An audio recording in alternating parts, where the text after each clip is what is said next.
Hello Libra, Sun, Rising, and Venus signs. Kamusta kayo? Sana po nasa mabuti kayong kalagayan. Welcome back po sa Star Tarot. Kung bago kayo dito, welcome din kayo. Thank you sa inyong support.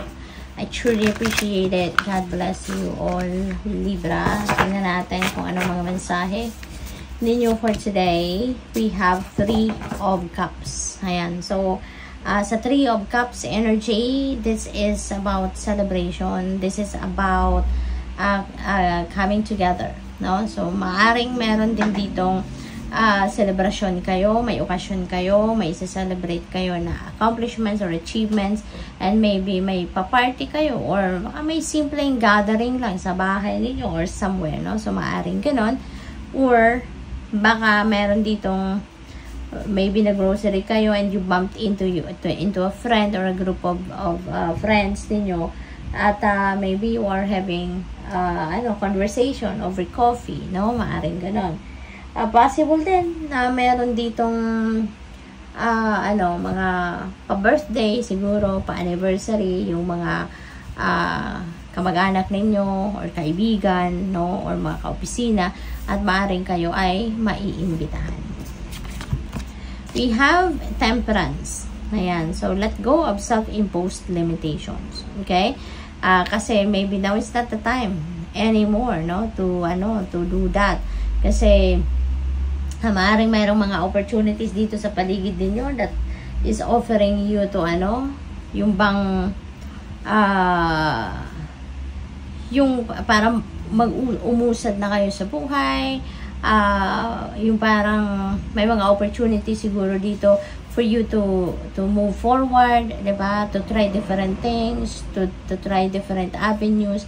Pero since meron kayong mga limitasyon sa sarili ninyo, and that is self-imposed limitations, parang that is what's holding you back, no?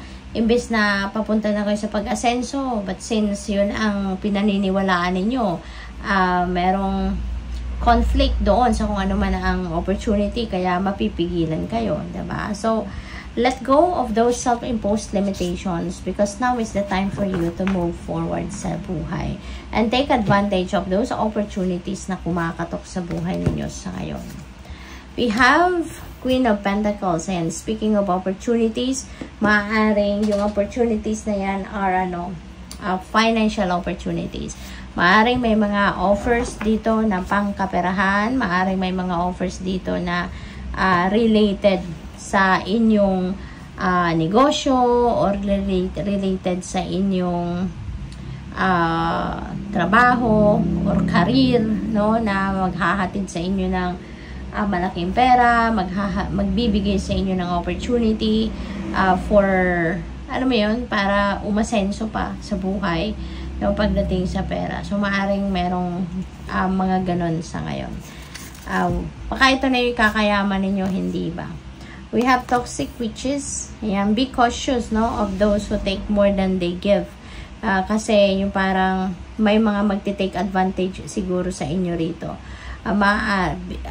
Be careful with those people na parang feeling close sa inyo, no?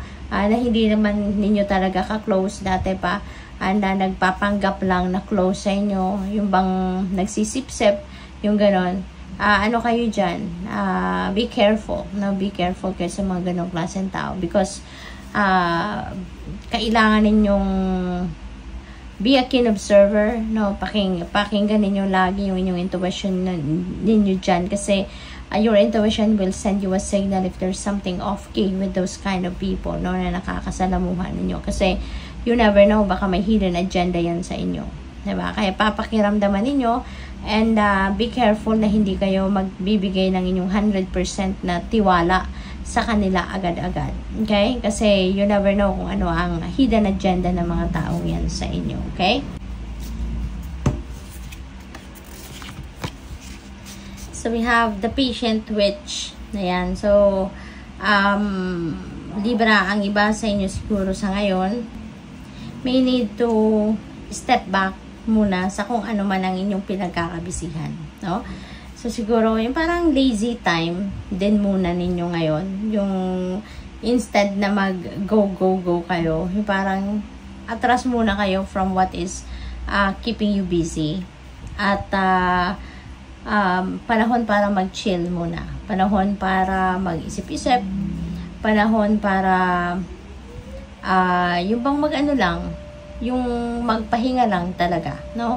Yung hindi muna kayo mag-iisip ng kung anong mga diskarte sa buhay, hindi muna kayo mag-iisip na kung anong pinoproblema ninyo, kung meron man, yung ganon. Yung parang relax lang talaga, as in relax lang. Yung tanggalin lang muna ninyo kung yung mind chatter ninyo para hindi muna kayo may stress, hindi muna kayo mag-iisip ng kung anong bagay, no, na kailangan gawin, obligasyon, responsibilidad, trabaho. Yung ganun ba?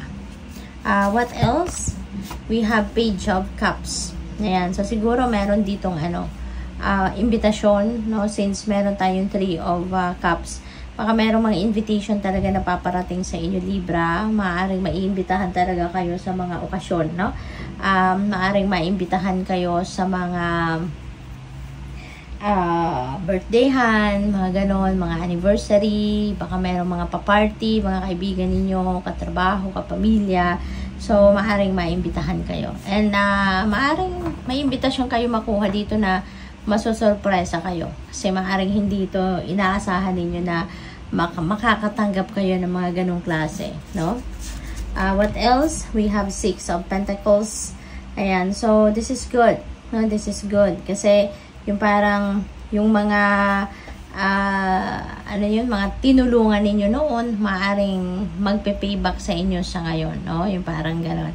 Ngayon siguro kayo naman yung nangangailangan ng tulong, kailangan ninyo ng assistance, maaring ngayon kailangan din ninyo ng support from other people, kaya maaring yung mga tinulungan ninyo in the past, maaring ta-timing lang din, na sila naman yung meron ngayon, kaya sila yung magbibigay sa'yo, sila din naman yung magpe-payback, sila yung tutulong din sa inyo sa ngayon, no? So, good luck sa iyo dyan.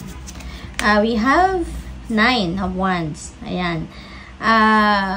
Yung parang, siguro ang iba sa inyo dito talagang pagod na, no? Maybe you are tired of,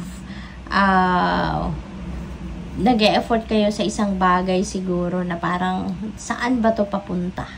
Maaring meron kayong pinagsisikapan, pinagtatrabahuan na parang siguro natatagalan na kayo at hindi ninyo nakikita kung saan to papunta, hanggang saan yung effort na kailangan ninyong gawin. Yung ganun ba, no?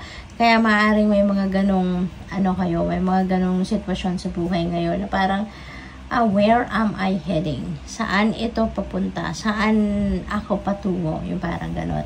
Kaya parang siguro ang iba sa inyo, hindi ko din naman nakikita na. Or hindi ko pa rin nakikita. Kahit tagal na akong nag-work, nag-effort. Pero parang hindi ko nakikita kung saan ako patungo. So maybe makakabuting mag-give up na lang ako. So maaring may mga ganong naiisip ang iba sa inyo. Pero yung message ni 9 of Wands is for you to continue to persevere. No? Huwag kayong susuko.